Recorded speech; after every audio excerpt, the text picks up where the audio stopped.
Research now. Research, this is one of my favorite topics that a lot of people, especially our generation, don't do a lot of.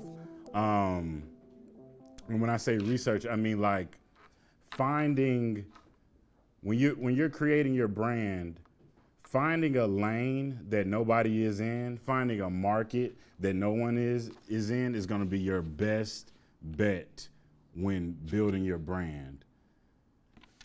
2 years ago, nobody, I repeat, nobody was making a trucker hat, nothing. If anybody can prove me wrong, besides, and when I say 2 years ago, I mean like it wasn't a popular thing as it is now. Of course we had back in the day your Von Dutch and your Ed Hardy, but guess what though? That's where research come in. With fashion, one thing I learned in school, everything recirculates about 10 to 20 years. So when you think about Ed Hardy, Von Dutch, that was about almost 10, 20 years almost, right? That's because I did that research on, okay, this finna come back. You know what I'm saying? This finna come back. Let me, it's almost like, what's that, a weather almanac, where it's like you can kind of predict what the future's gonna, what the weather's gonna be in the future. One thing I learned in school, history of costume was one of my favorite classes, because if you just look, if you research, if you go in history and look at what people were wearing, what was popular, you can 9 times out of 10 predict what's about to happen next in fashion. It's a little weird now because we have social media and no one doesn't really have a mind anymore. We're kind of like in a world of clones a little bit, like it's like the Attack of the Clones a little bit, because it's like everyone's wearing like the Dior mannequin and it's like, why? You know what I'm saying? Nobody wants to do that, right? But that research is what's going to it's going to give you everything, right? So back to research, that my first brand I told you about, Antique Society, right? I came out with these t-shirts, but I called them tunics, right? If you know what a tunic is, that's the first t-shirt in Egypt. In ancient Egypt, that's what they wore around. It's called a tunic, right?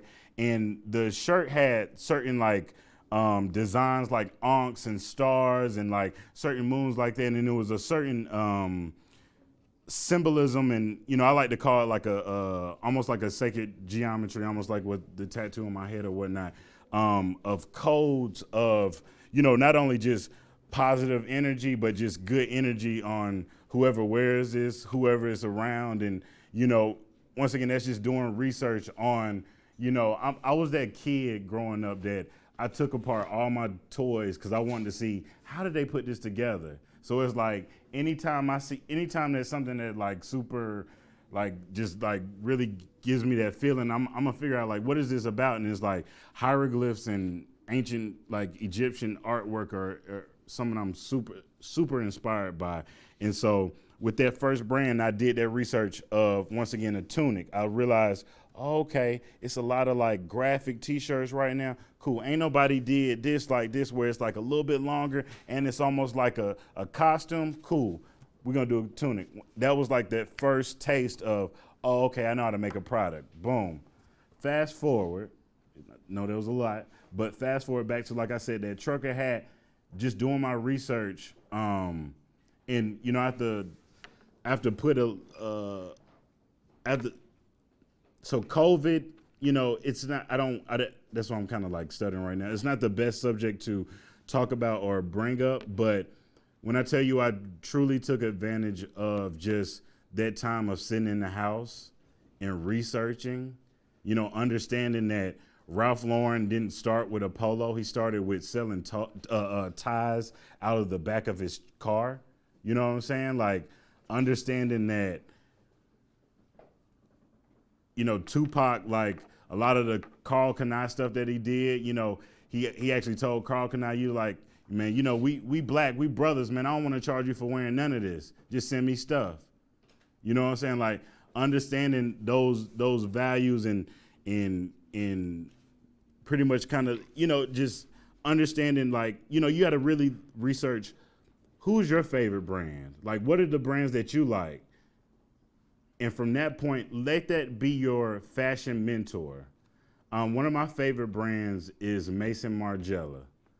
I have a epiphany and a strong daydream that I'm going to be the creative director for them for in year 2025. I don't know, it's a dream that I keep happening, but that was the one brand that when I was in school, I did my exit kind of like review on or whatnot, where we literally had to go to like a whole bunch of Goodwills around the city and grab pieces and figure out how to make them into modern day time.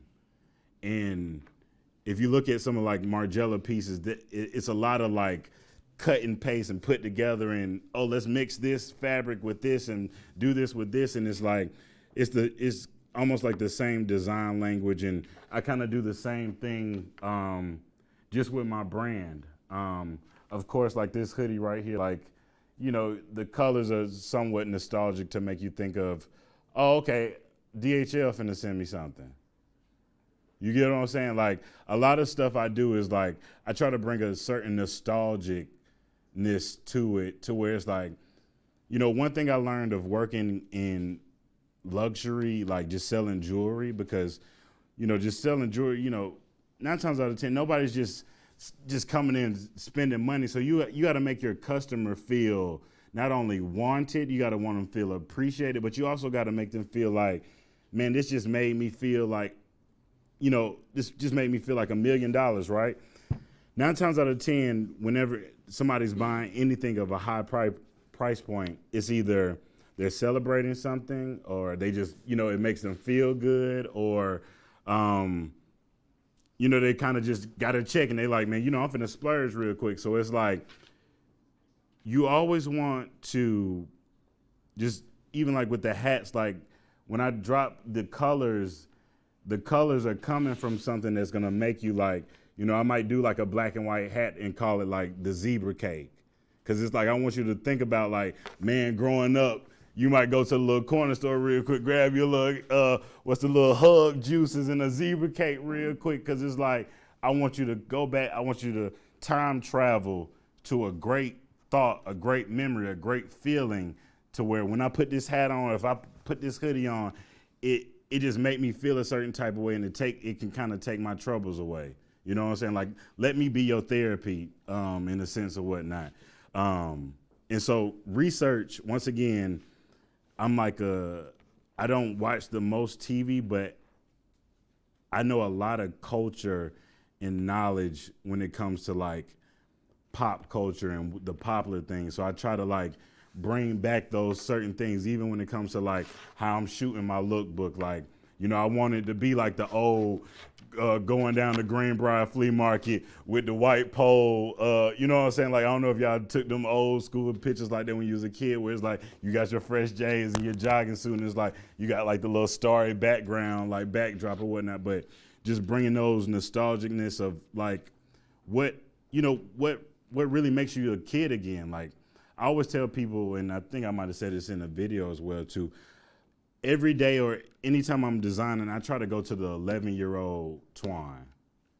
It's something about 11, man, like was like the best time of my life. I remember this like this black and lime green Huffy bike my grandma got me, and it's like, I think that's why green is like one of my favorite colors right now. But just thinking about those memories of what makes you a kid again, like the minute your imagination goes away, the minute you can't be creative no more. You know what I'm saying? Like, I have like a lot of my friends who like are not in fashion, but they'll be like, man, Twon, I don't know how you think of this stuff. Like, how you just be creative like this? I'm like, for one, I like to be in the child state as much as possible. Whatever like grown toys I can get, where it's like bear bricks, or, you know, like one of my life goals is just to, when it's all said and done and I'm like a billionaire or something like that, I want to, in my career, being a Power Ranger. I just want to go save the world, okay? In a fresh suit and boots on, and you know what I'm saying? It's just like, you know, just save the world, right? But anything that I can think, anytime I can go back to that memory bank is when like some of my like best designs come out, because it's just like that pure joy and that pure ecstasy. Is like, it's so much bad going on in this world, and it's like we do is like scrolling and just seeing so much negative stuff. It's like you got to figure out how to like I call it a mind mood board, like that mood board that really just keeps you on track of like a certain memory where it's like, man, oh man, this just really made. I was having a down day. I was having writer's block, blah blah blah. I couldn't think of that, but now it's like it just brought me back to life or whatnot. And that's something I try to like constantly do all the time.